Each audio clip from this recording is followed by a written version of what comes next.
accidentally went in the library. Ooh. Damn. I didn't get the red star yet. Let us begin. I don't really want to begin, though. I think you're beautiful, but your hair is made out of sherbet. No, I don't really want to do this, though. Alright. I screwed up. I can't skip. I biffed it. Oh, I biffed it. Well, for everybody that loves Rosalina, here you go. This is how she makes babies. So basically, she didn't like the world. She escaped with a star. And she makes babies. Wow. Days passed. She's hungry, but no, she's dead. Basically, she died.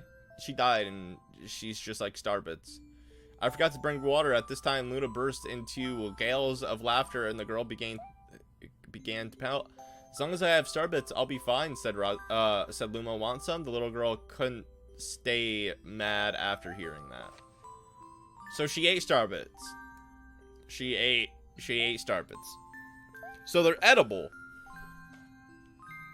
They're edible. Okay. Why? It tasted like honey. Oh my god, I'm gonna bash my head against the wall.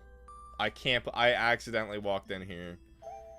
She saw Goku's spirit bomb heading to Earth.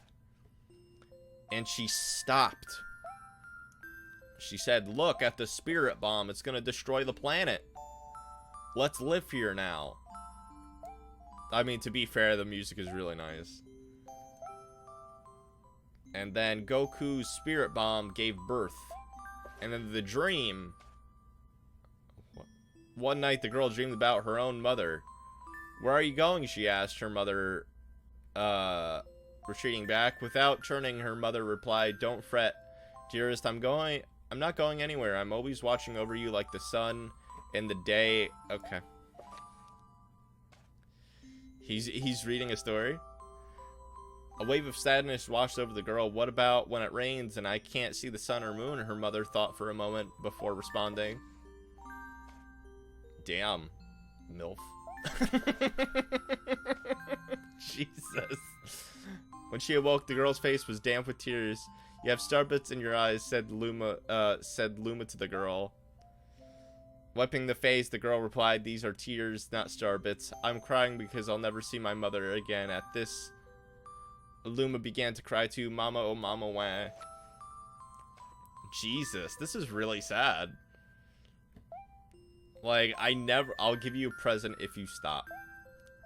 The girl closed her eyes and said gently, I'll take care of you. With those words, she smelled a small spark in her heart.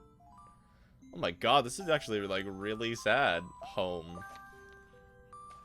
Oh, they made a home. The kitchen will go here, and the library will go over there. The girl said, busily to herself, we'll put the gate here.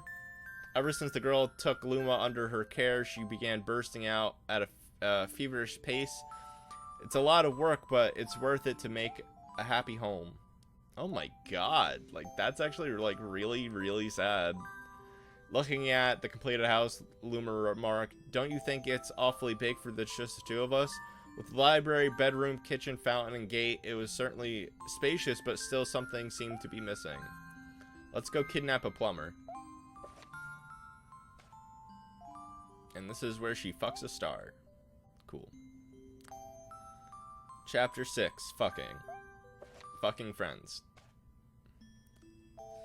Then one day, while the girl sat sipping tea, a tiny apricot-colored planet appeared on the horizon. From the planet, another Luma, the same color, emerged. Do you two know each other? The girl asked the Lumas gleefully. Despite the girl's excitement, they seemed uneasy. The two Lumas neither drew closer nor backed away from each other. Instead, they just stared. Then one Luma broke the silence. My mama? Once the apricot Luma parroted back, my mama, my mama. My mama, my mama. The two Lumas began to dance around the girl frantically, and neither showed any sign of stopping. That's really cute. Oh my god, this is actually a really cool story. Suddenly, more Lumas began to pop out of apricot planets. They were different colors, but they all shouted the same thing, my mama, my mama. The sight of all shouting Lumas only made the girl laugh harder. What am I gonna do with all these children? The Lumas just started blankly, just doubled over laughing. I guess we have to name each and every one of you. Tomorrow, once she said finished naming all of them, she would begin moving all the Lumas in the new house. Oh my god. So she kidnapped planets. The telescope. The dildo.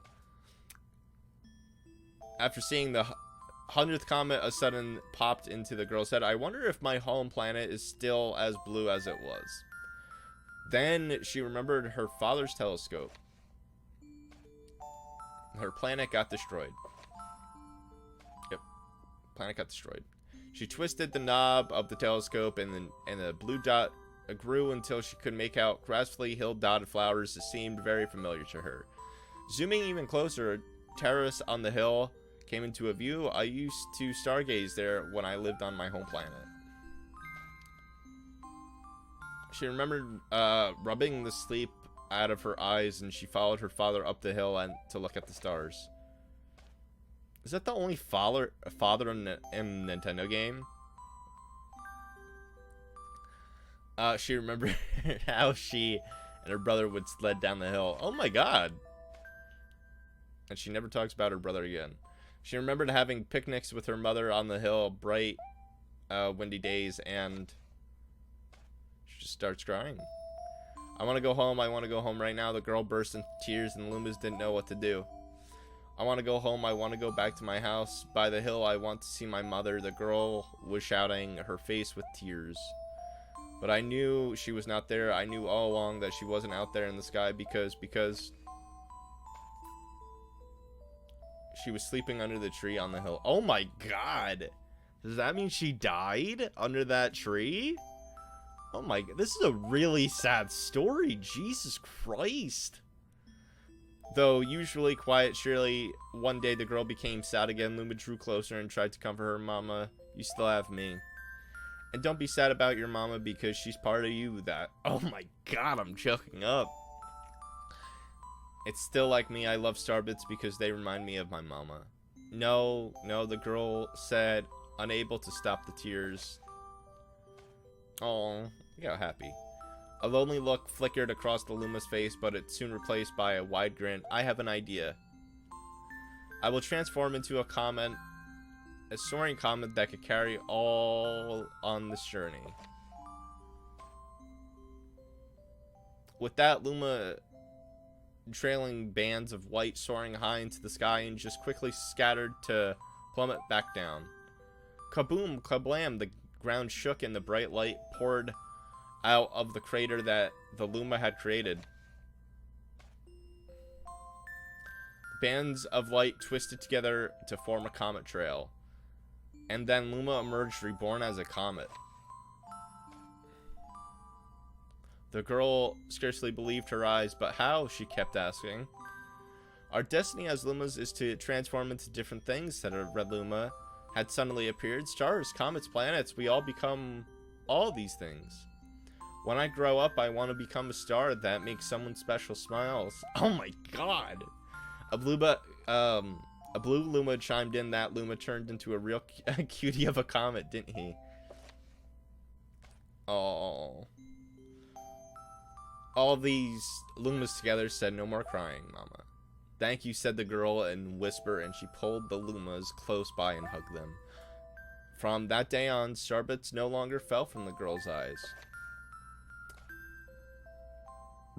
The comet set forth for the girl's home planet, its long trailing blazing proudly behind him. Final chapter, family. Oh. With many Lumas and telescopes, the comet was quite a sight to behold. The girl and the Lumas were proud to call it home. At a welcoming party for new Lumas, the girl gathered everyone in the kitchen and said in a louder voice than usual, "All right, everybody, let's make a cake. A cake sparkled with starbits. Then it'll be a star cake. The Lumas excitedly began to gather the ingredients. Oh, it's a baby Luma.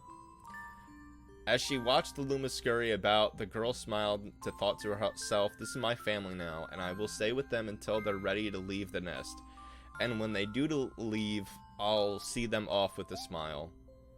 Because that's what makes mothers happiest.